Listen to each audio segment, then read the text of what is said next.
नमस्कार, मैं चंदन कुमार और आप देख रहे हैं अंग महाजनपद का सबसे पुराना और भरोसेमंद न्यूज प्लेटफॉर्म अंगवानी। इस वीडियो में चलिए आपको ले चलते हैं फ्लैशबैक में। बात भागलपुर की ही है और कहानी रोंगटे खड़े कर देने वाली। 28 अक्टूबर 1989 जब भागलपुर दंगों की आग में झुलस रहा था, जो हाथ एक दूसरे का हाथ थामे शहर की गलियों में घुमा करते थे, वो हाथ अब अलग हो चुके थे। जो दोस्त हर शाम शहर के चौक पर चाय की चुस्की लेते थे, उस चाय की मिठास अब कड़वाहट में बदल चुकी थी। जी, मैं बात कर रहा हूं 1989 के भागलपुर दंगे की, जिसने शांति और अमन के शहर भागलपुर को दंगों की नजर से देश के सबसे संवेदनशील शहरों की लिस्ट में ला दिया। शहर जो रेशमी धागों के लिए देश विदेश में मशहूर था, अब वो दंगों के खूनी रंगों के बारे में जाने लगा। जैसा कि आप सबको पता है, जब हालात बिगड़ जाते और कोई रास्ता नहीं सुझता तो आर्मी को ही बुलाया जाता है। तो भागलपुर में भी 24 अक्टूबर 1989 को रांची से Jammu and Kashmir light infantry की एक टुकड़ी भागलपुर भेजी गई। आर्मी की टीम पहुंची और लग गई अपने काम में। उन पर जिम्मेदारी थी देश के भीषणतम दंगों में से एक दंगे में जलते शहर यानी भागलपुर, उसको शांत करने। टास्क टफ था तो सब लोग लग पड़े आर्मी की टीम बिना चैन लिए। तो ऐसे में ही 28 अक्टूबर 1989 की सुबह जो रांची से टीम आई थी, आर्मी की टीम आई थी, उसके मुखिया जो है निकल पड़े गश्ती पर। अमूमन आर्मी को क्या होता है कि वो आर्मी की टीम जब भी निकलती थी ना, तो उसको लोकल पुलिस और प्रशासन के साथ जाना होता था। लेकिन 28 अक्टूबर 1989 की सुबह जो है वो ऐसे ही निकल पड़े, बिना स्थानीय प्रशासन को बताए वो निकल पड़े। जब वो चंदेरी पहुंचे, चंदोरी तो आप सबको पता होगा ही, जिसने भी दंगों के बारे में थोड़ा भी पढ़ा है, जाना है, तो वो चंदेरी को जानता है, वो सबौर के पास वाला चंदेरी। हाँ, तो वो जब अपनी जिप्सी में चंदेरी पहुंचे गश्ती, तो वहीं सड़क के किनारे, मगर मतलब जो सड़क के किनारे है ना, जो गड्ढे है उसमें पानी जो भरा होता है, पूरी जलकुंभी भरी हुई थी। और वहीं से एक आवाज आई जो जान बचाने की गुहार लगा रही थी। आवाज सुनकर जब टीम ने आवाज की दिशा में देखा, तो जो आपको बताया ना मैंने, आपको सड़क के बगल में पूरा जलकुंभी से भरा तालाब नजर आया उन्हें। तभी उस जलकुंभी के बीच एक हाथ ऊपर उठता नजर आया, जो अपनी ओर इशारा कर बुला रहा था और अपनी जान बचाने की आवाज दे रहा था। यह देख आर्मी की टीम तुरंत उस तरफ दौड़ी, और जब टीम वहां पहुंची तो हैरत में पड़ गई। टीम और उसके मुखिया यानी तब के मेजर विर्क और अब जो है रिटायर्ड हो चुके lieutenant colonel GPS Virk. Major Virk और उनके जवानों को तो मानो थोड़ी देर के लिए एकदम सन्न रह गए सब। फिर एकदम जो कहते हैं ना कि आर्मी का जो स्पिरिट होता है, एकदम सब कूद गए एक्शन में। उस हाथ को, जो हाथ मदद के लिए वहां से आवाज थी, उस हाथ को थाम के बाहर निकाल। उसकी हालत जो है ना अधमरी से भी खराब थी, मतलब ये कह लीजिए एकदम मरणासन वाली हालत थी। लेकिन वो कहते हैं ना कि जिसे बचाने वाला भगवान हो, उसे कोई मार नहीं सकता, तो वही हुआ उसके साथ। अब आपको ये भी बता दूं कि जो मरणासन हालत में थी वो कोई और नहीं, मल्लिका बेगम थी, जिसे उसी आर्मी के मेजर जीपीएस विर्क की टीम ने तुरंत हॉस्पिटल पहुंचाया। और ऊपर वाले का करम देखिए कि वो बच भी गई, उनकी बर्बाद हो चुकी जिंदगी फिर से बस भी गई। और तब से दोनों के बीच यानी मल्लिका बेगम और जीपीएस विर्क के बीच जो इंसानियत का रिश्ता कायम हुआ, वो आज तक बरकरार है। और अभी हाल ही में मल्लिका ने अपने बेटे की शादी की, जिसमें पंजाब की मोहाली से विर्क साहब अपने पूरे परिवार के साथ शादी अटेंड करने भागलपुर आए थे। जब सब मिले तो माहौल आप समझ सकते हैं, एकदम भावनाओं से लबालब भर गया। मल्लिका भी मेजर विर्क को अपने जीवन में बहुत मानती है, क्योंकि वो कहती हैं कि उन्हीं के कारण मल्लिका को जीवन दान मिला। और एक तरह से कह लीजिए भागलपुर के दंगों के बाद मल्लिका का एक तरह से पुनर्जन्म हुआ। तो आइए सीधे चलते हैं चंडीगढ़ के पास मोहाली, जहां से हमारे साथ अभी लाइव जुड़ेंगे वहीं तब के मेजर और अब retired lieutenant colonel GPS Virk. उन्हीं से बात करते हैं और जानते हैं कि क्या थी वो घटना जो भागलपुर ही नहीं पूरे देश के लिए नजीर बन गई, एक सीख बन गई कि धर्म से भी बड़ा एक रिश्ता होता है, और वो है इंसानियत का। मजहबी नफरतों के बीच कहानी इंसानियत की। तो आइए बात करते हैं विर्क साहब से। विर्क साहब, स्वागत है आपका अंगवानी पर। आपको आवाज आ रही है सर? हाँ, बहुत बहुत शुक्रिया चंदन साहब। मुझे ताजुब हो रहा है जी कि हम सब लोग कैसे मिल रहे हैं, जी और वो भी इस घटना तकरीबन 33 साल के बाद, और ये जी बातचीत कर रहे हैं, जो कि एक मेरी तो उस समय 1989 में एक कंपनी रांची से एक फौज की एक जैसे सिक्योरिटी ड्यूटी के लिए हम लोगों को सब इंटरनल सिक्योरिटी की सपोर्ट के लिए हमें भागलपुर भेजा गया। और आज 33 साल के बाद वही घटना को हम दोबारा याद कर रहे हैं। कुछ चीजें हो सकता है कि मैं भी अभी 67 ईयर्स ओल्ड हूं, लेकिन इसमें कोई दो राय नहीं है कि जो आप ये बोल रहे हैं कि एक एक रिश्ता बन गया, एक एक भागलपुर के साथ कुछ एक ऐसी अटैचमेंट हो गई कि पता नहीं कैसे ऊपर वाले की मर्जी है कि जो कुछ भी हो रहा है मलिका के साथ, और साथ में हम और आप सब लोग ऐसे बात कर रहे हैं, इसमें कुछ तो कुछ है, जो कि जो कुछ भी मल्लिका के साथ हो रहा है वो ऊपर वाले की मर्जी से हो रहा है। आपने अक्टूबर 27 अक्टूबर को जब मैं पहली बार इसके घर में गया 1989 में, हम लोग काफी वो उस इलाके में, सबौर के इलाके में काफी हम वो दंगाई थे, उनको खदेड़ कर हम जब निकल रहे थे। उस समय तो ये कोई जीपीएस सिस्टम तो था नहीं, रात का समय था, तकरीबन 9:30-10 बजे का टाइम था, तकरीबन अंधेरा काफी हो चुका था। और हम हमारी टोली जो है, हम राजपुरा से होते हुए चंदेरी की तरफ से बाहर निकलने की कोशिश कर रहे थे। तो उस समय हमने देखा कि चंदेरी के अंदर भी थोड़ा सा नुकसान हुआ पड़ा है।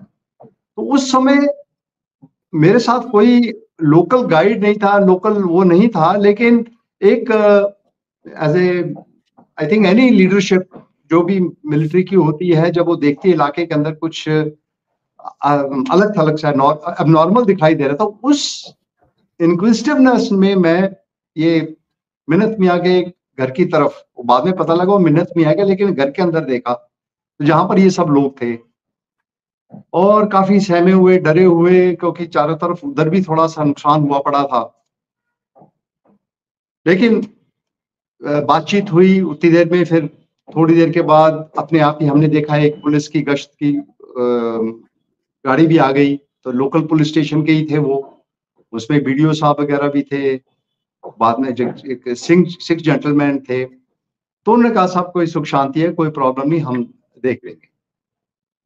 तो उसके बाद हम अपने वापस डिप्टी अपना जहां पर चंदेरी में हम सॉरी भागलपुर में किसी एक कॉलेज में पहले दिन ही हम आए थे, तो वहीं पर ही हमारा सामान सुन रखा हुआ था, तो वहीं पर ही हम वापस चले गए। जी लेकिन आपकी बात सही है कि फौज जो भी काम करती है हुक्म के मुताबिक काम करती है, और खास करके आईएएस ड्यूटीज के अंदर एग्जीक्यूटिव मजिस्ट्रेट वगैरह होना साथ में बहुत जरूरी है। और 27 के शाम के टाइम भी मेरे साथ सिर्फ डिप्टी कमिश्नर साहब ही थे, डीसी साहब थे, Arun Jaha, if I remember correctly mister Arun Jaha was there along with me. और लेकिन वो जो काम काफी लंबा चौड़ा था, तो थोड़ी क्या मतलब काम ऑपरेशन जिसको कहते हैं कि अपनी ड्यूटी करते करते, क्योंकि हमें ये एक बात तो हमारी क्लियर हो गई थी कि गोली मारनी बहुत मुश्किल है, क्योंकि हजारों में लोग चारों तरफ फैले हुए हैं, किसको कहां पर देखें। लेकिन हम लोगों ने जिस तरीके से 27 को हमने वो जमघट को दूर किया, we were comfortable, situation okay लगी। लेकिन फिर भी मन मेरा नहीं माना। सुबह के टाइम पर 28 को मैं दोबारा अपनी गाड़ी पकड़ के, जैसे कोई इंस्पेक्शन होती है या चलो जाके दोबारा हालात को देखते हैं, तो वहां पर मैं अकेला चला गया। मैं वहां गया हूं तो वहां पर मुझे एक परेशानी का कारण यही देखा कि उसी गांव के अंदर, उसी जगह के अंदर सारे तोड़ फोड़ हुई पड़ी थी, खाली बिल्कुल सुनसान हो गई चंदेरी। और उस समय मैं थोड़ा सा चौकन्ना हुआ, तो वापस जब बाहर निकलेंगे, पूछताछ करेंगे किससे क्या करना है, तो ये जो कौन था वहां पर मल्लिका, नॉट मल्लिका, मतलब एक आवाज सुनाई दी। तो फिर हमने देखा कि यहाँ पर ये काफी लोग उसके अंदर मार काट के उसके अंदर फेंके हुए थे। उसके अंदर में ये एक बच्ची जो सी मल्लिका, उसको उसका हाथ दिखाई दिया, या थोड़ा सा पत्तों के अंदर उसकी थोड़ी सी शक्ल दिखाई दी, तो हम लोगों ने उसको खींच काट के बाहर निकाल दिया। निकालने के बाद अधमरी थी, इसमें कोई दो राय नहीं है, अधमरी। लेकिन जिसको रखे साइया मार ना सके कोई, जी। तो उसमें वो बच गई। और हम लोग उसके बाद मिलते रहे इन सेंस, जब वो हॉस्पिटल में हम जाते थे तो वो बड़ी तकलीफ में होती थी। वो कहती थी कि बाबूजी मेरा सब कुछ तो बर्बाद हो गया है, तो मैं क्यों बचूं। तो वो emotional, she became a little, she was एक ही सर्वाइवर मुझे ऐसे दिखाई दिया, क्योंकि मुझे नहीं पता था और भी कोई सर्वाइवर होंगे, लेकिन मुझे ऐसा लगा उसमें से एक ही मैंने सर्वाइव बाहर निकाला है, ये बच्ची को। तो वो करते कराते बस हम लोग चलते रहे और अपनी ड्यूटी की और वापस आ गए, and that is all. Bhagalpur ने हमें तकरीबन 3 महीने रखा वहां पर, अक्टूबर, नवंबर, दिसंबर, जनवरी, फरवरी तक, क्योंकि इतनी सख्त वहां पर राइट्स हुए थे कि दहशत बहुत फैली हुई थी।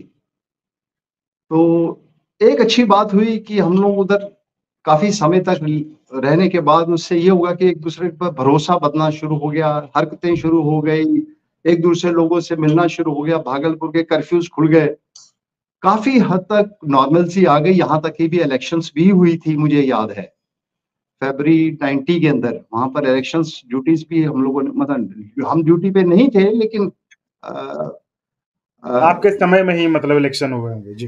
यस, वी वर देयर, हम उस इलाके में थे। तो हम उसको देखते हुए बस अपनी ड्यूटी करके वापस आ गए।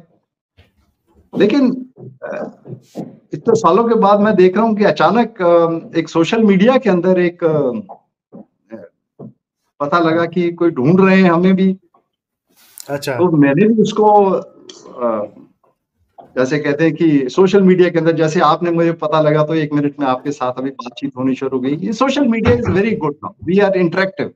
आप कहाँ बैठे हैं, भागलपुर की बात कर रहे हैं, मैं मोहाली में बैठा हूँ, और पहले ये सब चीजें नहीं थी, ये फैसिलिटीज नहीं थी। तो उसमें देखा तो ये एक लोगों ने पता किया कि ये मल्लिका के बारे में उसी ने पूछा कि, और हमारा कांटेक्ट हुआ। और ताज्जुब की बात यह है कि she was all this time thinking, वो सोच रही थी कि मैं शायद कारगिल की वॉर के अंदर, उसने उसको जैसी भी इंफॉर्मेशन मिलती है कि वो कारगिल वॉर के अंदर ये आई एम ए मार्टियर, बस that's all, there was a quietness. लेकिन अभी इस बार जब ये हमारा कम्युनिकेशन हुआ, तो उस कम्युनिकेशन को देख के मुझे एकदम से जैसे भावना डेवलप हो जाती है, यार बच्ची ने याद किया है। और उसी में हमारी बातचीत हुई। और सबसे बड़ी बात है, इनके बच्चे जो हैं, खास करके जो की बिटिया है, उसने अपनी एक छोटी सी वीडियो बना के जब मुझे भेजी, इंक्लूडिंग उस दिन, वो भी रक्षाबंधन वाले दिन, पिछले रक्षाबंधन के दौरान, तो उस समय मुझे I got emotionally touched and I requested my wife, आज हम लोग भागलपुर मल्लिका को मिलने जाएंगे। बस वो मन बना लिया और बेटे की शादी में हम लोग आ गए। और सच में पूछे, मैं इस बार जब भागलपुर में आया हूँ, पहले तो मुझे ताज्जुब हुआ कि भागलपुर ही बदल गया है पूरा। जिस पुल से हम, उस समय तो एक पुल भी नहीं था जहां से हम वहां पहुंचे भागलपुर में, पटना से भागलपुर।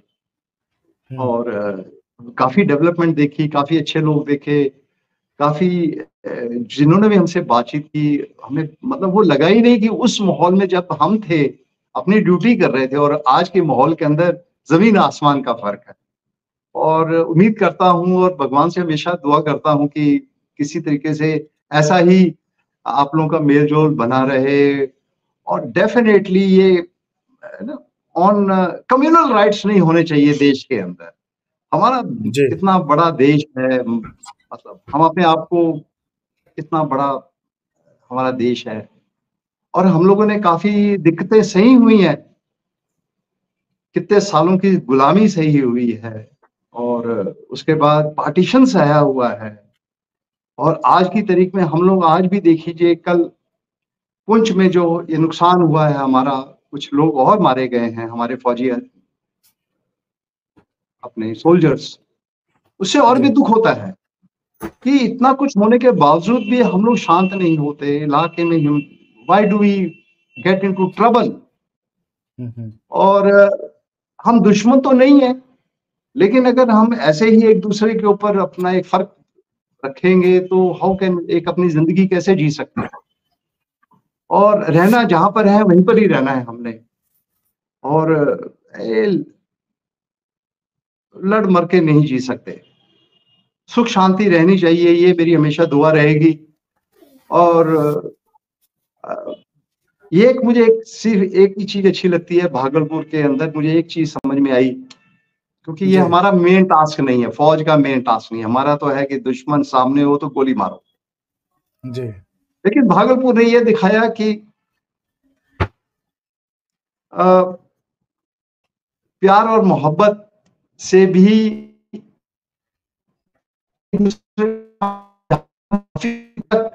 हम इकट्ठे हो सकते हैं। और खास करके जो जो हमारे पास एक इम्प्रोवाइजेशन थी, बिगल, वो बिगल बजा के आवाज से ही हम लोगों ने लोगों को काफी हद तक हैप्पी सिचुएशन में ले आए, कंफर्टेबल सिचुएशन में ले आए। और ऐसा लग रहा है कि भागलपुर में इंसानियत बरकरार है इस विजिट के बाद। ये मुझे समझ में इस सेकंड विजिट के अंदर ये पता लगा कि इंसानियत जो है भागलपुर में बहुत तगड़ी है। तो विर्क साहब, धन्यवाद आपको इस ये जो भागलपुर के बारे में आपने इतनी सारी बातें कही, और हम तो कुछ सवाल करना चाहते, लेकिन आप जब इतना शुरू हो गए बोलना, तो हम भी उस समय की, हम लोग तो सब बच्चे थे, तो कुछ दंगे की बातें याद, लेकिन सुनते रह गए। आपको इतना इच्छा आप बात बताने, हमें बीच में रोकना आपको ठीक नहीं था। लेकिन कुछ सवाल जैसे इसमें आपने कहा एक बिगुल वाली बात हम लोगों ने जो बाद में, चूंकि उस समय बच्चे थे, लेकिन जब बड़े हुए पढ़े कहानी लोगों ने बताया, इसके बारे में आपसे जानना चाहूंगा, आप अलग से थोड़ा बताएं। ये कहते हैं कि वो उस समय ये क्या एक्सपेरिमेंट था कि आपने जो है, आर्मी को कहा जाता है कि बस वो कुछ नहीं सोचता, उसको जो ऑर्डर एकदम, अगर कुछ मतलब अनटुवर्ड इंसिडेंट है या अनरेस्ट है तो तुरंत जो एक्शन है, आपने उसमें जो एक नया प्रयोग किया, बिगुल बजाकर दोनों पक्षों को शांत किया। तो ये बिगुल बजाने वाला आइडिया कैसे आया था? ये यादव साहब, ऐसा है कि जो आईएएस ड्यूटी होते हैं, इंटरनल सिक्योरिटी ड्यूटी, खास करके ये एक हमारी एक नॉर्मल ड्यूटीज नहीं है, ये तो सपोर्ट है। ये देखो, लॉ एंड ऑर्डर पूरा सिविल एडमिनिस्ट्रेशन का काम है, जी चाहे जी उसमें पुलिस शामिल है, चाहे उसमें आपका डिप्टी कमिश्नर शामिल है, उनका काम है ये लॉ एंड इंटरनल ड्यूटीज। लेकिन कोई ऐसी एक्सट्रीम सिचुएशन आ जाए तो उसके अंदर आर्मी कम्स फॉर सपोर्ट, एक सपोर्ट के लिए आती है। जब वो जी सपोर्ट में आती है तो क्योंकि हम लोगों को इस इलाके के बारे में कोई पता नहीं होता, क्या इसके पीछे बैकग्राउंड है, क्या इसके ऊपर क्या कारण है ये राइट्स हुए, हमें कोई इसमें रीजनिंग नहीं है हमारे लिए, हमारे लिए कोई लॉजिक नहीं है। लेकिन उस समय जो हमारा कानून कहता है कि उस समय जो मजिस्ट्रेट है उस इलाके का, डिसीजन उसने लेना है जो कुछ भी लेना है, और उसी के जी मुताबिक फिर आगे कार्रवाई हम करते हैं। ये एक सिंपल, एक फंडामेंटल एक रूल है, और उसके जी मुताबिक जैसे एग्जीक्यूटिव मजिस्ट्रेट हमें ऑर्डर करेगा वैसे हम काम करेंगे। लेकिन अभी ये सिचुएशन खास करके मैं भागलपुर के अंदर जो एक, ये तो एक एक तरीका है, लेकिन जो एक्चुअल में जब ऑन ग्राउंड देखा तो उस समय ये देखा कि किसी को कुछ समझ में नहीं आ रहा कि करना क्या है। अच्छा spread of rights were so large, खास करके जिसने अगर वो 27 वाला दिन देखा हो उस साइड में सबौर की तरफ में, ये जी ऐसा कोई राइट नहीं था कि पूरा पूरा गांव के चारों तरफ से फैला हुआ था, मतलब राइटियर्स जो थे, जो भी हम्म। तो वो इलाका एक बड़ा यूनिक है कि जिसके अंदर हम किसकी तरफ भी अगर बाई तरफ, और इतना खुला इलाका था कि मीलों मील बंदे दिखाई देते थे। मीलों मील मैं कह रहा हूँ, मीलों मील इतने अच्छा। बंदे दिखाई देते थे चारों तरफ से। लेकिन हम्म। लेकिन हम किसके ऊपर एक्शन है ये नहीं दिखाई देता, लीडर कौन है ये नहीं दिखाई दे रहा था। ओके। सो इन ए सिचुएशन प्लस जब इतना हमने इंटेंस सिचुएशन देखी और हम लोग को स्पीड पकड़नी पड़ी, उसके अंदर अ, हम लोगों ने बजाय दो चार हम दिखाई दे, मैं हमारी प्लेटून ने पूरा फैलाव कर लिया। तो हमारी अच्छा। कंपनी ने तकरीबन हमने 800-900 गज तो हमने फैलाव में आ गए। जैसे एक एक बड़ा एक हमने जैसे एक्सटेंडेड लाइन होती है उसमें हम खुद खड़े हो गए। अभी अच्छा। उनको बताने के लिए हमारे पास कुछ था नहीं कि बोले किसको, क्योंकि इतना चारों तरफ से लोग आ रहे हैं। तो हमने बिगल बजा दी, और जब वो बिगल बजाए और साथ में हमने रश किया उनकी तरफ, वो भाग गए। वो जो जी। एक्सटेंडेड लाइन के अंदर बिगल बजाकर वो रश किया हम लोगों ने, तकरीबन हमने उनको 300-400-500 गज हमने भाग के उनको खदेड़ दिया। वो खदेड़ने से भाग गए सारे। तो जब हमने सब भाग गए। देखा कि जब हमने देखा कि बिगल से ये भाग रहे हैं, तो वही फिर जी। जब हमने इफेक्ट उसका बिगल का देखा, हमने फिर जब अगले 2-3 महीने जब भी हम वहां पर रहे हैं, जहां पर भी अपने गश्त के लिए जाते थे, पेट्रोलिंग के लिए जाते थे काम, तो हमने बिगल बजाना शुरू कर दिया। सो फॉर दो अच्छा। तीन महीने, अगर आप याद हो, आप तो चलो आप कह रहे हैं आप छोटे जी। थे, तो हमारी फोर्स जहां भी हम हरकत करते थे, खास करके जहां भी मेरी जीप चलती थी या मेरी गाड़ी चलती थी या मेरे साथ टोल, बिगल एक ही था हमारे पास। हम्म। सो एक बिगल से ही हम लोग, आवाज इसकी बड़ी सॉलिड है। आपने देखा होगा आर्मी का जो बिगल बजता है कितनी आवाज होती है उसकी। तो बिगल was the best thing.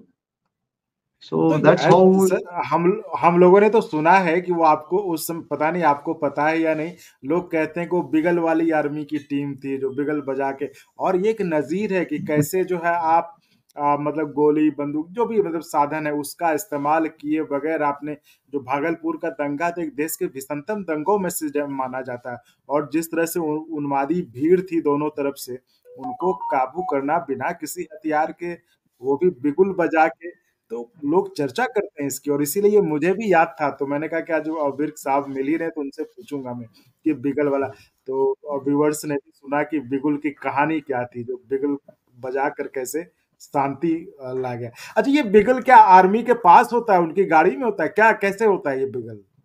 Yes yes, army के पास ना एक हमारी हाँ। हर कंपनी में अच्छा। जैसे वॉर किट्स होती हैं, तो बिगल हर अच्छा, कंपनी में होता है। और ओके। बिगलर होता है, मतलब हम उसको लोगों को सिखाते हैं कि तो बिगल से ये बड़ा मोटिवेटिंग चीज है हमारे लिए। अगर आप ये पार्ट ऑफ अवर ड्रिल है।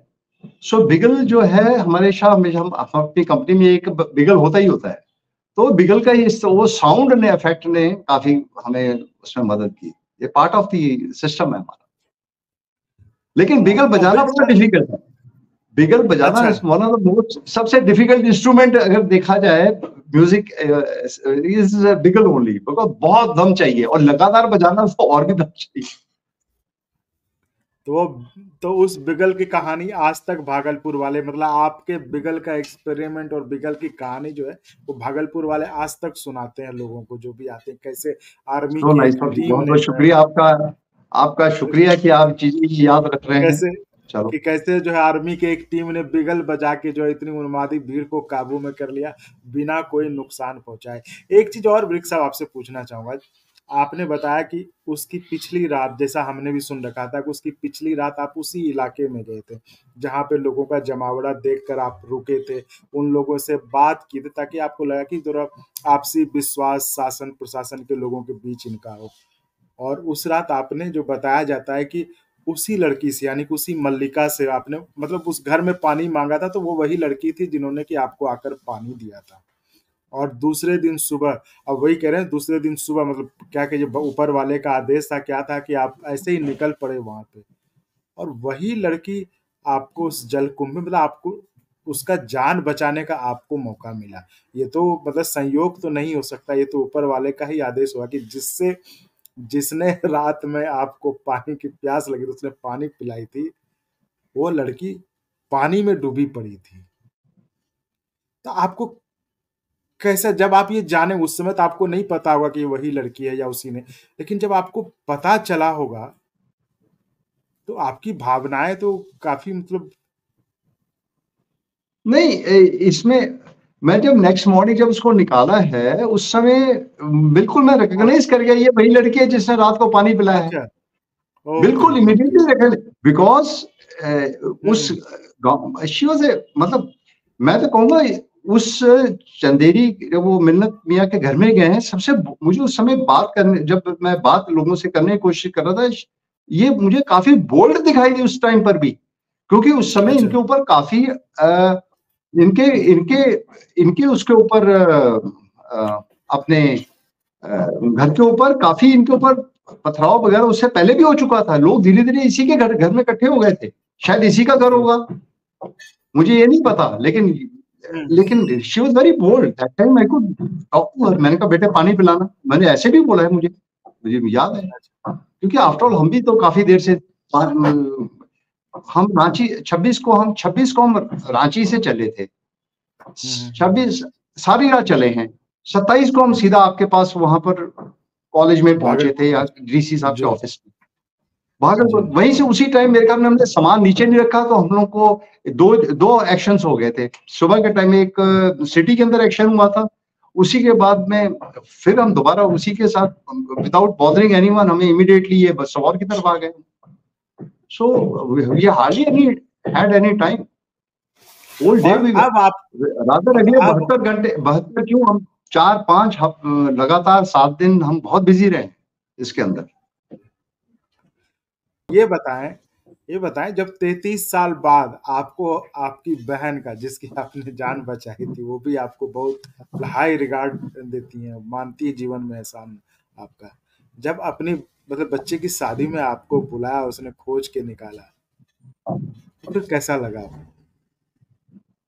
बस एक एक humanitarian ground point of view से मैं देखता हूँ, ये कुछ नहीं है जी, इंसानियत के, इंसान को इंसान की इज्जत करनी चाहिए।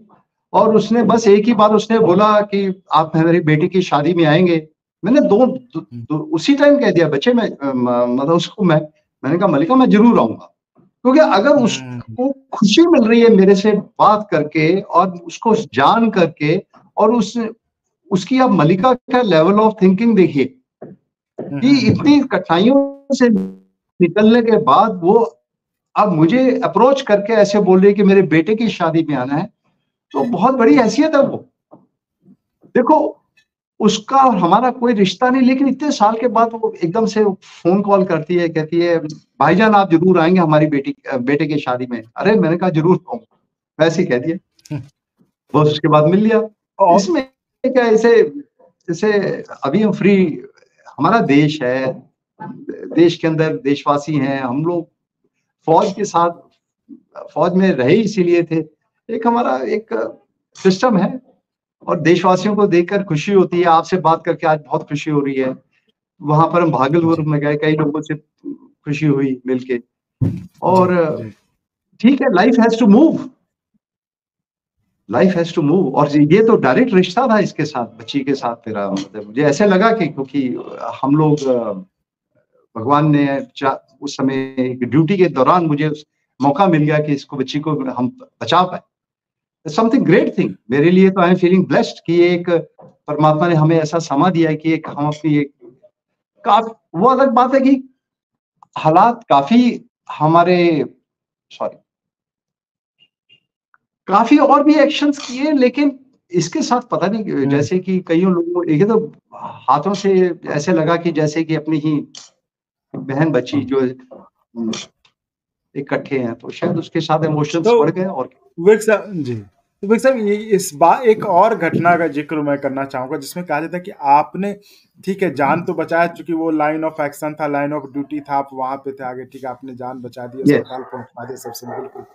लेकिन उसके बाद ये भी कहते हैं कि आप ही वो शख्स थे जिन्होंने कि जो है पूछा, शायद ये क्या घटना सही है कि आपने पूछा कि कौन मल्लिका, जब आपको कहने लगी कि आपने क्यों बचा दिया, मेरा तो सब कुछ बर्बाद हो चुका है, अब मेरे पास क्या है जीवन में जो आपने बचा दिया, तब आपने शायद वहां पे कहा कि कोई है जो इसका यही है जीवन में जिसने कि आपकी उसकी जिंदगी बसा दी, जो शायद नहीं बच सकती थी या बर्बाद थी एक तरह से। यार ऐसा है कि यादव साहब, आई देखो ऐसा है कि soldiers basically we are human beings. Emotions, emotionally जब उस बच्ची को हम सोच रहे थे कि ये मल्लिका ठीक ठाक रहनी चाहिए, और जब रोना, मतलब जब भी देखना तो मतलब ऐसा लग रहा था कि ये जैसे as if he has lost, पूरी इसके लिए दुनिया खत्म हो गई है। एक्चुअल में हालात ऐसे थे लोगों के, कईयों के, जैसे उनकी दुनिया खत्म हो चुकी है। खत्म हो तो एक चुकी है, होप बिल्कुल। देने के लिए ऐसे जैसे होता है भाई, हमने बोला मल्लिका क्यों इतना, वो मतलब जवान भी पूछ रहे हैं ये क्यों नहीं ये काबू में आ रही किसी तरीके से, क्योंकि इसने बहुत दहशत देखी है, बहुत वहां पर बर्बादी देखी है। एक साइकोलॉजिकल जो इफेक्ट होता है, ट्रॉमा होता है, इसके लिए बहुत ज्यादा एक टफनेस चाहिए। परमात्मा की मेहर है कि इसके ऊपर इतना ट्रॉमा सहने के बाद भी ये उस समय कायम रही। तो उसके बीच के अंदर ऐसी बस इमोशनली बात हो गई, हाँ भाई कौन इसका हाथ पकड़ेगा, तो एक जवान ने कह दिया सर इसको क्यों, इसको एकदम उसको मोटिवेट करने के लिए जो बातें होती हैं एक दूसरे को, जैसे कि हिम्मत बढ़ाने के लिए, हाँ, वो हिम्मत हिम्मत बढ़ाने बढ़ाने के के चक्कर में वो हिम्मत बढ़ाने के चक्कर में असलियत बन गई। तो तो मतलब उसमें सब कुछ जो होते होते जो है अच्छी चीजें होती चली गई, यस, आई मतलब ये स्टिल से, बिल्कुल सब मतलब बिल्कुल नथिंग भगवान इज, की ऊपर रजामंदी थी वाला इसमें प्लान ना, करता है, ऊपर हाँ वाला ऊपर का प्लान ये करता जो, तो ये एक परफेक्ट उदाहरण है कि कैसे ऊपर वाले ने सब कुछ प्लान करके रखा था, और वो मतलब बिना कि आप लोगों ने कुछ भी चाहा नहीं, कुछ सोच के या ऐसा सोच के नहीं किया, लेकिन वो चीजें होती गई और बनती गई और एक बेहतरी के लिए बनती रही।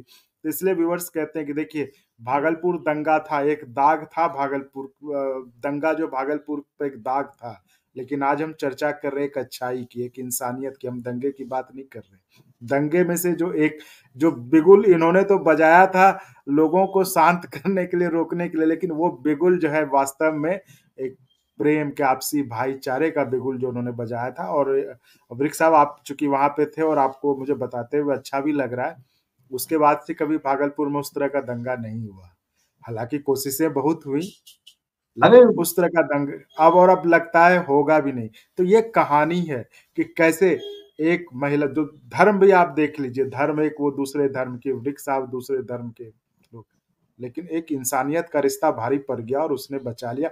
और ये कहानी मुझे लगता है भागलपुर क्या पूरे देश के लोगों को जाननी चाहिए, ताकि उनको समझ में आए कि धर्म के उन्माद में जो पागल होकर एक दूसरे की जान लेने पे तुल जाते हैं, एक रिश्ता ऐसा भी है कि आज दंगे के 33 साल बाद भी वो बहन के बुलावे पे पंजाब से चलकर भागलपुर पहुंच जाते हैं। तो बहुत बहुत धन्यवाद वृक्ष साहब आपका हमसे जुड़ने के लिए और वो कहानी बताने के लिए। और हम ये चाहेंगे कि इस कहानी को देश के हर घर तक पहुंचाई जाए, ताकि जो लोग धर्म के नाम पर पागल होकर एक दूसरे का मतलब नष्ट करने के लिए जो है उतारू हो जाते हैं, वो एक अच्छी सबक लें। यही उदाहरण है कि देखिए, दंगे की बात हम नहीं कर रहे, दंगे में जो अच्छी चीजें थी, वही कहते हैं ना कि अच्छाइयां रह जाती हैं, बुराइयां चली जाती हैं। तो दंगा इतिहास था। अब वर्तमान भागलपुर का यही है, वृक्ष साहब और मल्लिका बेगम कि आपसी प्रेम, भाईचारा, सद्भाव। बहुत बहुत धन्यवाद वृक्ष साहब। बहुत बहुत शुक्रिया, थैंक यू वेरी मच। और अगर आपको अच्छा लगा तो एक बार और आपको मैं कहना चाहूंगा कि आप इसको प्लीज सब्सक्राइब और शेयर करते रहें, ताकि हमारा भी मनोबल और सपोर्ट बना रहे।